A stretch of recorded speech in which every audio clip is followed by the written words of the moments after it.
Hi, my name's David from IS Services and welcome to the Data Management Using Access 2007 Introductory Podcast. Participants on the course should be familiar with PC usage. No prior knowledge of Access is required and the class typically starts at 10 a.m. and finishes at 5 p.m. and is split into two sessions.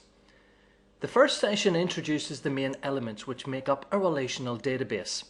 We will focus on the key areas of tables, areas to store data, creating queries, that's asking questions from our data, designing forms, which are user-friendly screens to display our data, and developing reports, a user-friendly manner to display our queries.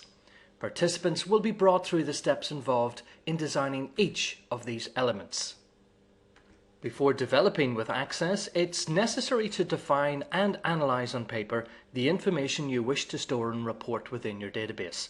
We will discuss examples of both good and bad database design. Issues such as duplication and data redundancy will also be explored. The morning session focuses on creating relationships between tables and the role of primary keys and indexing. Our sample files will allow each user to perform the necessary steps in designing an Access database and the development of its key elements, including queries, forms, and reports. In the afternoons, the second session will focus on putting into practice what we have learned in the morning session.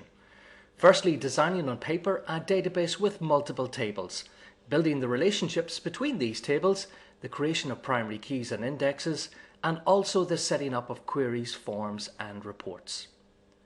On completion of this two-session course, participants should be able to set up a simple relational database, design queries, forms, and reports using Access 2007. Thank you for listening. We look forward to you attending our next class, details of which are available on the IS Services website training schedule.